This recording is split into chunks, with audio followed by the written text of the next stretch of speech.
is growth mindset versus fixed mindset. Can you give us an example of that? Oh, totally. Yeah. So, I love this example because it almost cracks me up that I used to live this way. It feels so foreign to me now.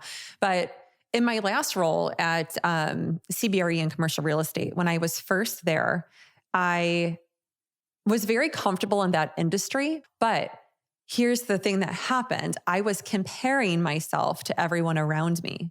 And I was thinking, gosh, like, I'm never going to make that kind of money or have those kinds of clients that are that big. And all of these things that were they felt very permanent, and it was tense. And it was like this contraction within me. I was small. I was getting dimmer. I was getting smaller by the day every time I would allow that kind of noise to play out in my mind. And so, Was that competitiveness coming from within, or was it inside of the company? it was inside Culture. of the company. It was definitely the culture. Okay.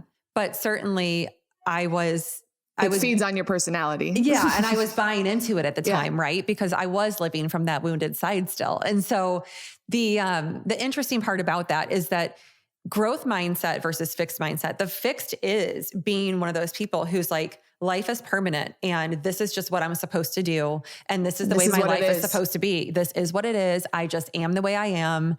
And she's the way she is. And like that kind of outlook where it's your perspectives aren't allowed to shift because you're so rigid and you're so restrictive in the way that you perceive life.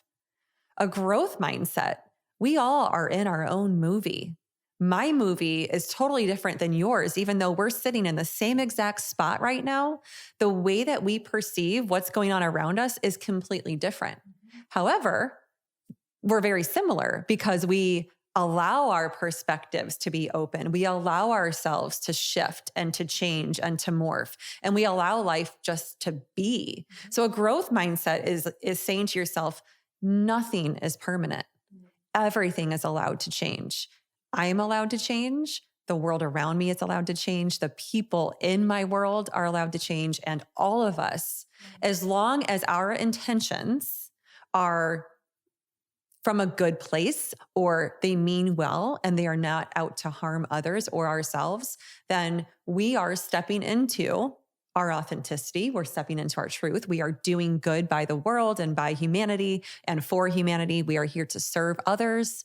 We are not self-serving. A lot of that is what growth mindset is. And there's some deep, deep topics to get into in order to help people not only understand, but learn how to shift into the growth mindset. But a lot of it is just waking up to the ways that you've been living inside this shallow perspective and learning, or rather unlearning, what's been conditioned in your mind, essentially in your ego.